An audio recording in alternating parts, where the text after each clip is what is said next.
Hello everybody, how you guys doing? Welcome to today's show. Today we have a very interesting and important guest. Once in a while we catch someone like this and we quickly invite them to the studio so you guys can see that over here in the diaspora we have a lot of people who are changing the narrative, who are, sometimes people have this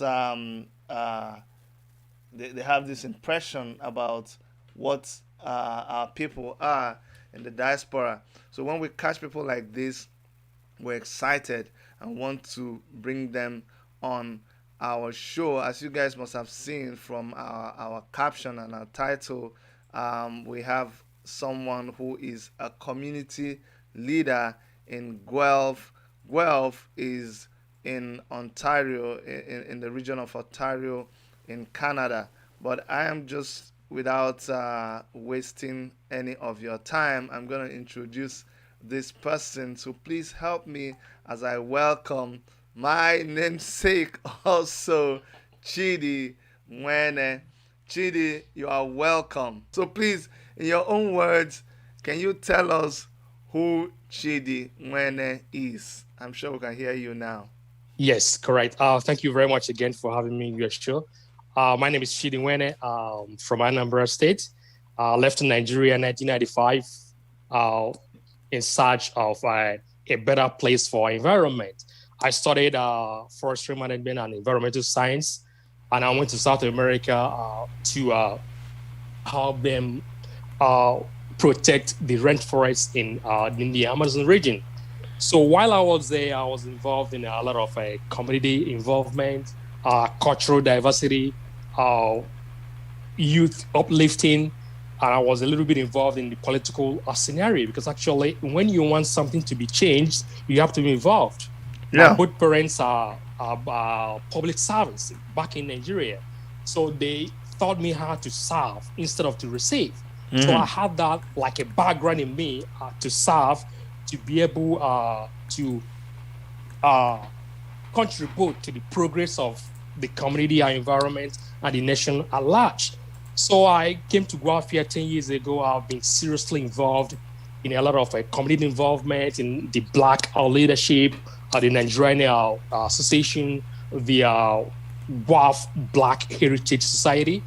So I've been seriously involved advocating for inclusivity, diversity, including us in the progress of the city. So right now, I have the intention to run for the city council in the city of Guelph, Ontario, Canada. So if currently I'm leading I might be getting close to, you know, being well accepted. If I get elected in this coming election, I'm going to be the first person of color to be a councillor in the history of the city. That's a very big milestone. And I'm not just doing this for me, I'm trying to pave a way for a younger generation because being in the city, a political arena, it paves the way to create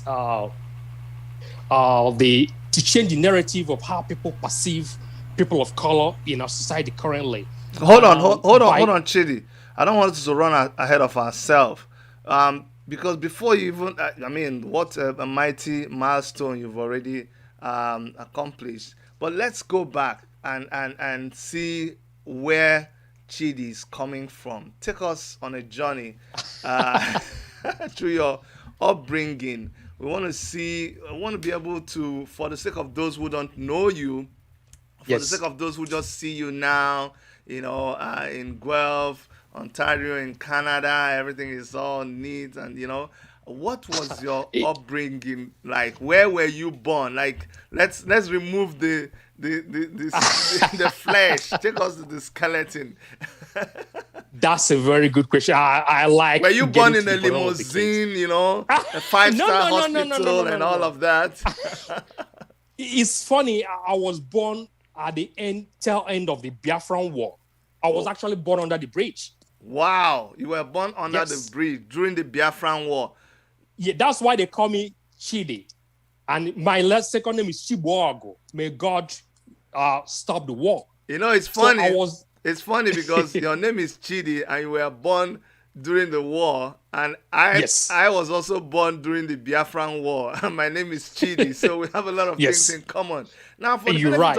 for the benefit of those who don't understand the meaning of the Biafran War or Biafra, can you help? Because a lot of people are watching from Toronto, from Guelph, from all over Canada, from Alberta, Vancouver, and everywhere.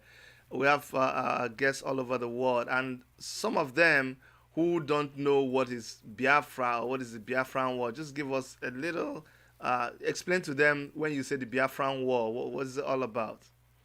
Well, Biafran War, it started a very long time ago. The people of the eastern part of Nigeria, they've been subject of tribalism. They've been practically disfranchised from the economical situation of Nigeria. I think the war started in 1960, 67 to 1970. So the people of Biafra happens to be the eastern part of Nigeria. They are trying to incorporate themselves into the nation of Nigeria for us to be one nation. But apparently, based on the political scenario in those areas, the tribalism made it practically impossible for people of Biafra to integrate, to be part of the progress of Nigeria, to be part of our governing of Nigerian society. So they were kind of sidetracked. We didn't have any elected officials in the federal government arena. We didn't have our own representation in the federal government. So we are kind of neglected, despite the fact that most of the natural resources that gives boost to the Nigerian economy comes from the East. But they kind of left us out entirely. So then Colonel Ojukwu told them, had an agreement with them that if we don't have a fair share of this nation, there's no need for the Biafran people to be part of Nigeria. So they tried to secede, and just some few countries supported Biafra at that time. So unfortunately, the war lasted for, I believe, 3 years, and a lot of Biafrans died and paid the price trying to protect and have a basic right. So it's still ongoing right now as we speak. Let me The let, Biafran people.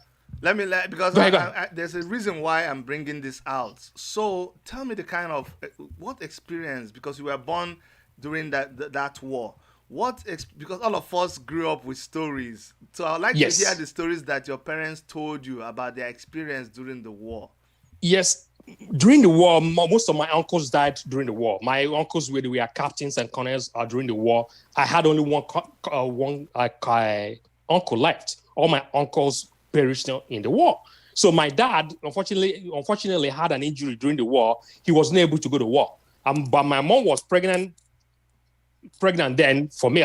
So I was born immediately after the war. So there was a lot of struggling, starvation. People were eating from the garbage. People were dying literally forced by starvation because the Nigerian government stopped the supply of amenities and food supplies and water to the eastern part of Nigeria. So we suffered immensely during that period of from 1967 to almost close to 1975. So there was a lot of starvation, poverty, trying to rebuild the nation. We suffered heavily. My dad worked with the Federal Office of Statistics. He tried to integrate himself into the workforce again, trying to get us move on to a little bit to the inner city. We didn't have water. We didn't have even a clean toilet. We had to go deep to the bush to take care of our needs. We didn't have water. We didn't have electricity. It was really rough. But my dad, with perseverance, he made sure that we have good education Okay, because he so knew. tell me that it's good we're bringing all this out, because I want people to see where Chidi is coming from. Because when people see you advocating, when people see you standing, they wonder, why are you so passionate about this? What do you know? What do you know about suffering? Like, people miss a bus. A bus misses its arrival at the bus station by 2 minutes, and people You're are right. scratching their head, and people get It's into a fit, and they unbelievable. say they are suffering from depression because the bus did not come. And when you are telling them about suffering, they say, what do you know? So that's why I'm bringing all this out. So tell me your schooling. So you got into primary school. What I was got into primary? it. What was primary education It like? was rough, but unfortunately, I was a little bit fortunate. My parents were educated. My mom was a school teacher. My dad works with the Federal Field of Statistics. Yeah. So we had a little, I was the only one that has sandals. In the class of 50 kids, I was the only student that had sandals. So the rest of my friends, they all go barefooted Wow. to and from school. Wow. So I was able to describe their witness. school uniforms. Oh my goodness, don't even get me started. People we were wearing rag. You know what? Literally rags I to know. school. I know. It was tough. I know. There was no bone. There was no clean, pure water. There was no sanitary system. We didn't have roads. We didn't have school buses. We had to trek hours from our community to go to school. Do you know the funny thing? And I have not said this so many times.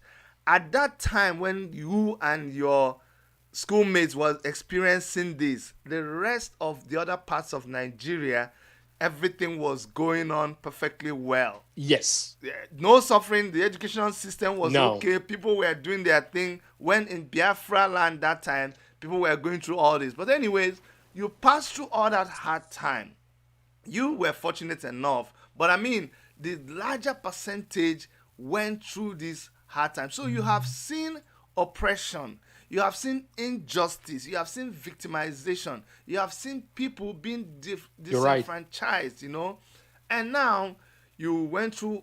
So that is the foundation of where this is coming from. So now when you go to other places, when you go to other cities, when you were in Mexico, when you traveled 27 countries in the world, I saw that in your profile. When you go to these places and you see injustice, so what does it do to you? How does it make you react? It breaks my heart. Like as I said, I've lived and worked in 27 countries and I speak 5 languages. I've been to rural areas, native areas, trying to figure out how I can help. Because as I say, my background, we are helpless. Nobody was able to help us. Me and my people, we suffered greatly. So I knew that growing up, how we suffered. And when I traveled out to see the two parts of the card, the privileged individuals and the society and the not less privileged individuals, I try to let the two parts know the difference and so that we can come to compromise, to have sympathy, empathy towards people suffering. So suffering and integration and racism and diversity and inclusivity, it's part of it's like a passion to me to make sure that people are aware of what other people are facing. You know, you have opportunity to go to university, have a fancy education, fancy building, fancy job, your financial things are set up. It's not the same story. Even in my current city right now, I live in a city where the population is 135,000 population. Majority of people are living in double garage, 3 or 5 vehicles. They have their university education. But most of the people of color and indigenous people and low-income families, they are struggling to get by. Most of them don't really even have a good accommodation. The housing system is a big problem in this city. Okay, so Chidi, sorry, I'm cutting you off. I want to direct us properly. So, because the point I want to make is, so you've come out, we've seen your foundation, we see what you're coming from, you've seen it all, you've experienced it. So you didn't read about, I know a lot of people, they have to go and research to read about suffering of people of color, to read about people being marginalized, people coming out of a war situation. You don't have to go and read about it. You experience it. You're a product of it. And also, you have seen the bad, you have seen the ugly, but you have also been fortunate enough to get good education. You've been fortunate enough to have a good source of income. You've traveled around, you've been exposed. And so you ended up in Guelph. And even though you can afford a lot of things, you live in North America, you have access to so many things, you have some privileges. But still, you are not relaxed. You're not No, we just have a long way sitting to go. down to enjoy what life has provided for you. You're still um, uh, uh, campaigning, as it Right. were, as a community. You got yourself involved in community work. Tell us about Yes. your involvement in community work in Guelph. What have you done so far as a citizen of Guelph in Canada? Yeah, that's a very good question. As we've been talking around, my background actually built me up to where I am today. And I see my privilege and I see my other people's suffering. I even see my own suffering too. As a newcomer to this society, I have my own share of uh, I'll say racism, discrimination, and less treatment comparing me to my peers. So in this city, as I said, we have almost 18% minorities and people of low income. That's the people I'm fighting for. And see my background, where I came from, we didn't have water, we didn't have electricity, we didn't have housing, we didn't have jobs or financial security. So I'm bringing this to this civilized society that I am to today. People are still facing a little bit similar to what I knew back home. So with this, my background experience and life experience, I really want to bring this passion to my city to include this marginalized group in our society to be involved in this building of our society and the progress of this city called Guelph. So I have people that just came to Canada. They have their PhD based on they don't really know exactly how to navigate. They have not been able to integrate, have a successful transition from where they came from to our society. And we have housing problems here. We have people being marginalized, people being neglected, people being not taken care of. So these are the people I'm trying to advocate for. So with this, my background, I was able to get involved with the city initiatives to make sure that we have all these groups that is being kind of left behind to include them in our society, in the system, to make sure they have a good transition, not just for them, to make sure why I'm actually have the intention to run is for me to be part of the planning of the city. Because I know when I'm involved in the plan of the city, that is going to affect our next generation to belong to the society they are in right now. Because this society is not actually designed for people I'm trying to protect right now. It's a privileged society. So back in the day, they designed it to favor the privilege. It might not be a written rule, but that's how it is. So with me coming in, there's never been any person of color in this position I'm trying to go in. So me coming in, I know firsthand what people are facing. I have lived it. I've witnessed it. I've experienced it. I know people are still living this experience right now. So I can have a voice in the city hall, with our MP and MPP to bring out all these issues that most privileged people have no idea or no interest of addressing. I'll say, hey, look, I have friends, I have families, I have my group that is suffering, that have this need. So for me to bring this on the table for discussion, that will really shed light to all the social issues that's been happening that most people don't even have the idea or interest to deal with. So that's where I came in. So I've been talking and meeting with a lot of community leaders in every sector, like the water conservation, the environmental issues, the diversity issues, the inclusiveness, the protecting the newcomers for them to integrate into our society. That's exactly what I've been doing for the past 10 years that I came to this city. So And by God's grace, you've been going to meetings or being a member of this like organizations through. yes, I've been a member of organizations, meetings, communicating with some of our local organizations like WAF, Black Heritage Society, some of the unions of some immigrant communities like Ghanaian Association, Nigerian Association, Ugandan Association, African Association, disabled, our seniors, our youths. So being involved in our youth is a very big part of my community involvement because the youths are the leaders of tomorrow. So I'm trying to make them know that somebody that looks like them can be on top.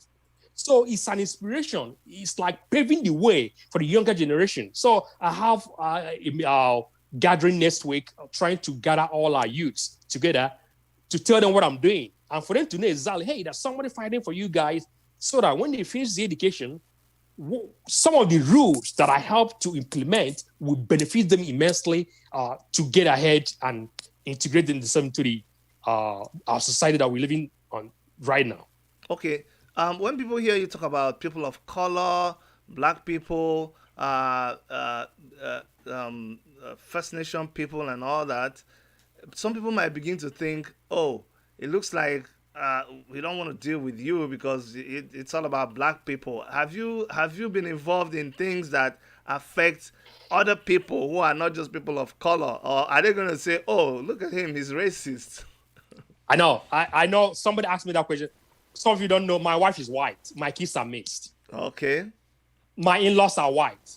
I live in a white community. My neighborhood, all my neighbors are all white. Okay. Where I work, my boss is white. I'm the only black person there. Okay. So to tell you, my concern, and also I'm not just fighting, I'm just trying to include the marginalized community. Apart from including them, my main agenda is integration, to make sure we work together. Because a tree cannot make a forest. Sure.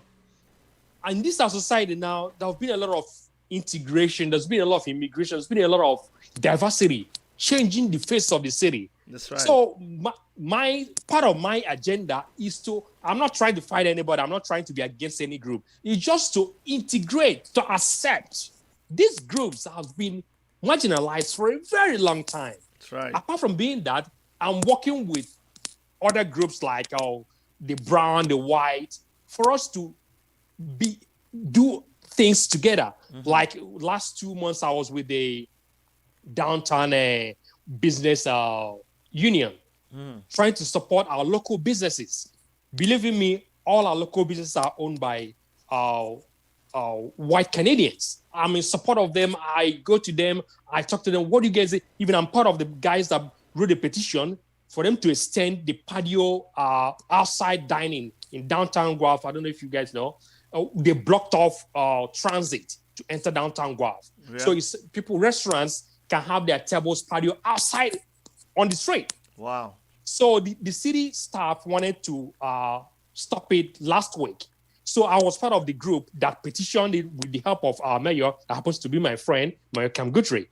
So they had a petition to extend the outside dining in downtown Guelph to help our local businesses and help our local job, to help the job opportunity for our kids and our neighbors to have their jobs. So it helps the local economy, it helps the progress of the city, it helps the local businesses, as I said, which happens to be owned by white Canadians. So these are all my fights. So it's not just fighting for the people of color or indigenous people. No, it's fighting for everybody, for us to be together, to join us, to be part of the progress of our city. That's my fight for everybody. Yeah, I need to ask that question because a lot of times people mistake it when you are somebody who fights for people, somebody who agitates on behalf of other people or your people. They think, right. Look at him, he's another one of those people who just see only black. They don't see other colors. So that's why you're right. It's important for people to know that you are in a mixed marriage. Your wife is yes. white. Your kids yes. are from a mixed marriage. So your in-laws are white. So yes, if you okay, so if you are not somebody who is that versatile and spread yes. wide, you will not you will not be able to do what you're doing. So I really. I'm fighting for sex trafficking. I'm fighting for water conservation. I even work in a water conservation industry. Okay. So I'm fighting to preserve our water. I'm fighting to preserve the local businesses. I'm trying to have wide bike lanes and healthy living. These are all, everybody's involved. if I'm fighting for healthy living, it's not just for Black people. Yeah. It's for everybody. That's If you want to right. have bike lane to connect the four walls of the city, it's for everybody's health and well-being. It's for everybody. The local cities, the businesses, it's for just all to be included. That's my idea. Everybody, let's join me. Let's put our hands together to make our city and our country a great place to live and to help include all these laws to include the interest of everybody in our city. Because as you know, the face of the city is changing. There's a lot of diversity happening around our city right now. Exactly. You know why I became interested in you? I'm a contractor. My background is architecture, and Okay. I have my job has taken me to Guelph. You know, in those days, like in 2000, 2008, 2009, Okay. it was shocking to me the speed at which Guelph changed.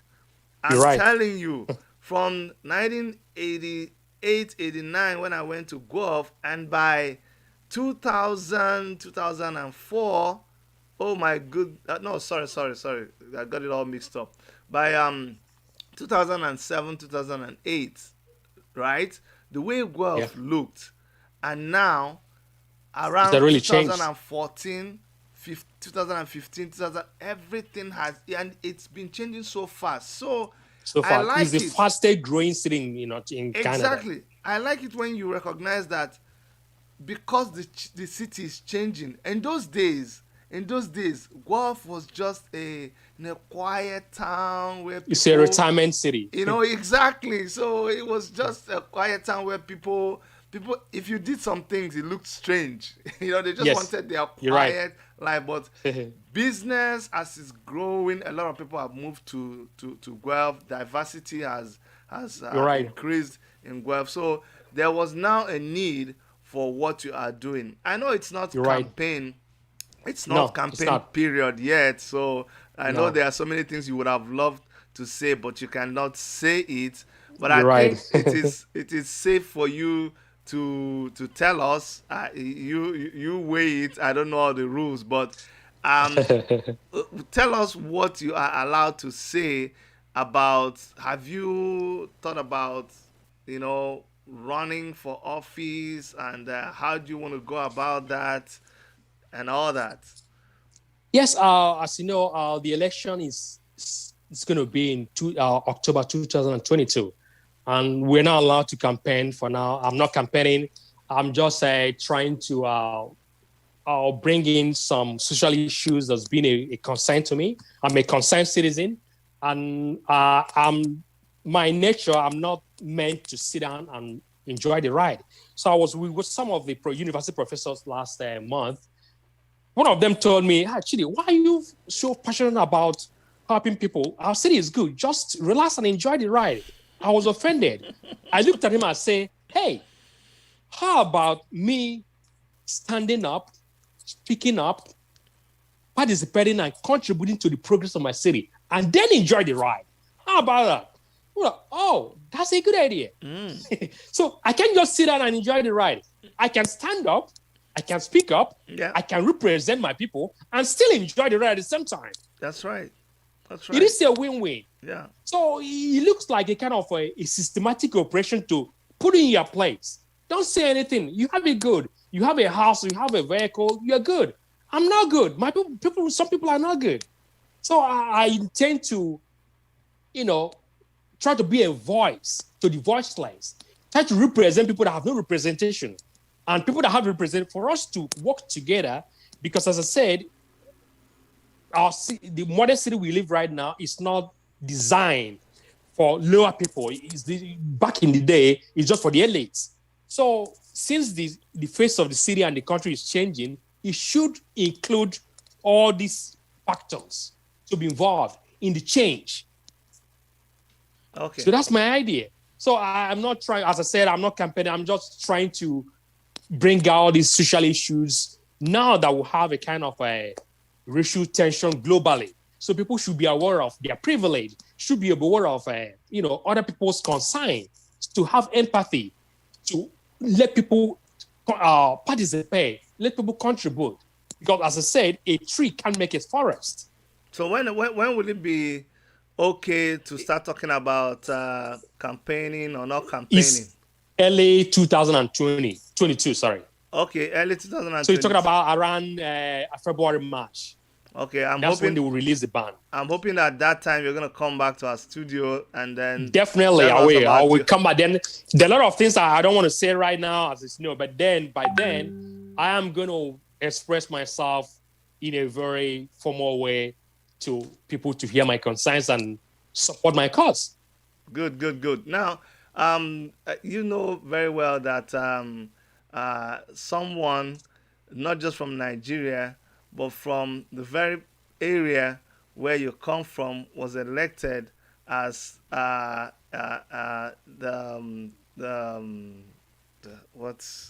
what's his position? Justice Mini, Yeah, the Minister justice for about, minister. yes, I know about him. Yes, Yeah. Now, and that's to show people things that are very, very possible.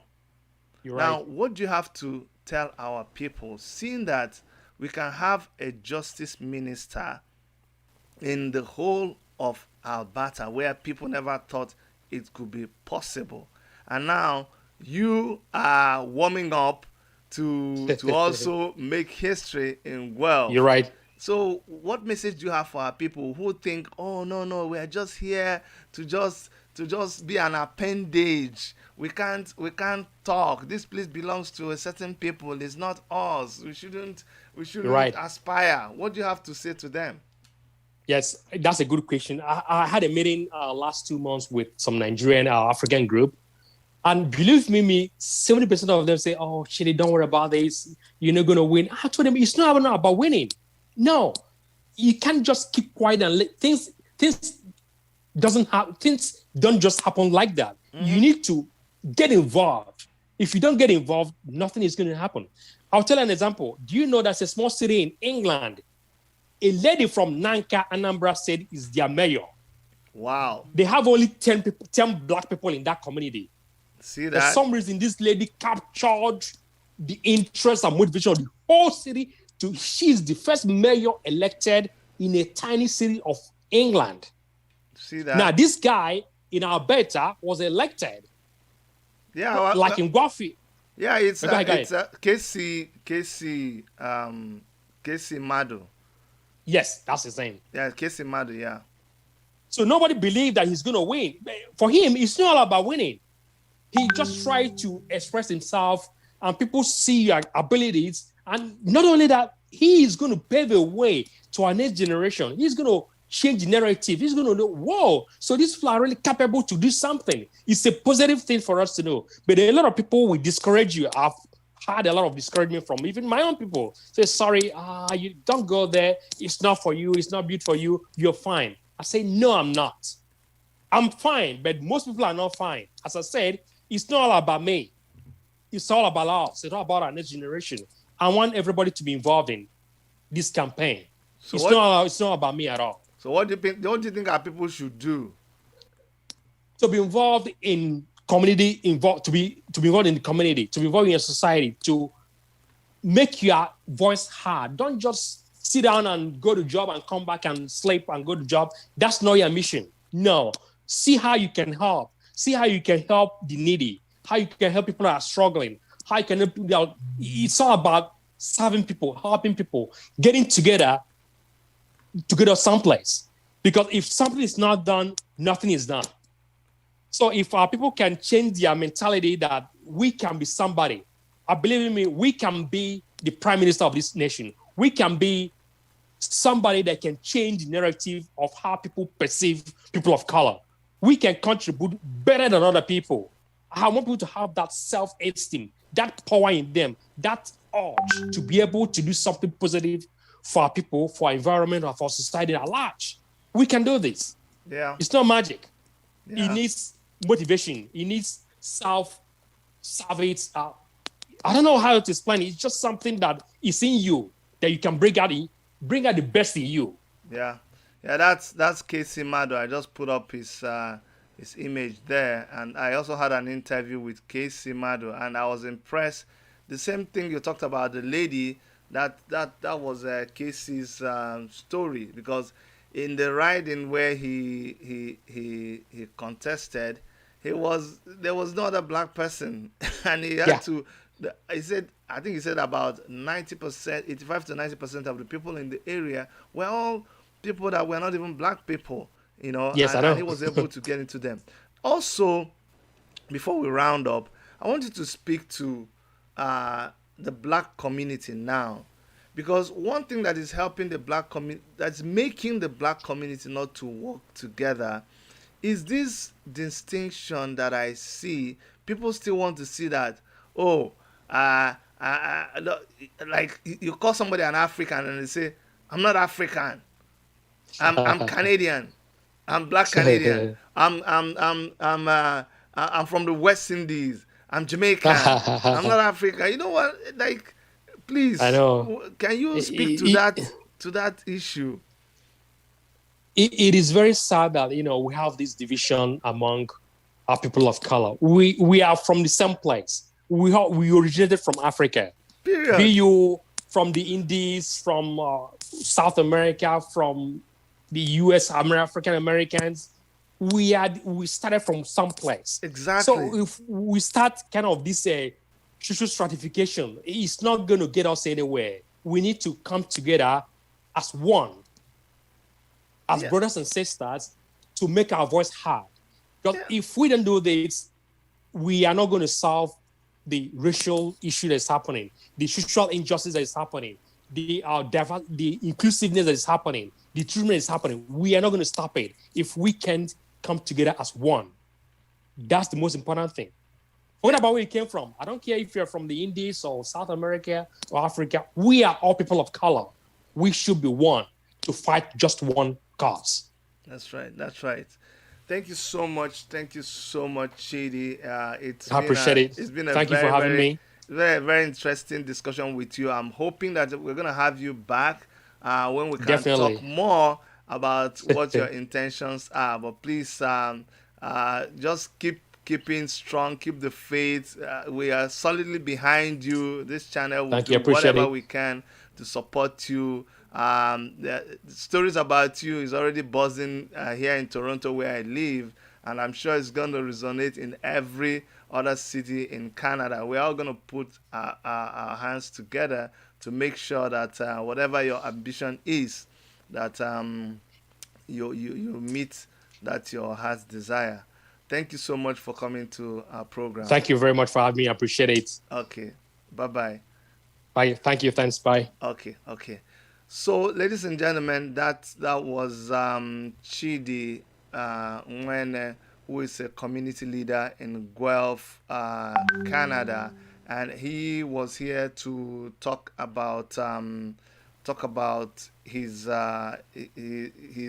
community work and all the things that he has experienced since he came to Canada. And you see, he's just an inspiration because he has said so many things in a short time, and there's so many lessons to be learned from what he was able to give us today. And I see another KC Mado in the making. This is how it starts. You just have to believe in yourself, and it doesn't matter who the people are. Human beings are the same thing: black, white, brown, yellow. If you just have it in you and they see it in you, they will file behind you. And that's what I know will happen with Chidi NWENE. And for every other person who has been wondering whether it is doable, you have it in you, you have the passion, you feel it, this is just a wake-up call. If you're living in Guelph, you all in different areas, you can also stand up and be the one that is advocating for your own people. All right, that's our program today. I'd like to thank all of you for tuning in, for watching. If you have not subscribed, please make sure you subscribe and you click on the red button when you subscribe, so that you can get a notification whenever we post a video. Also, until next time when we come your way, on behalf of Dr. Erica, and every member of our crew. My name is Chidi, and I love you all. Bye bye.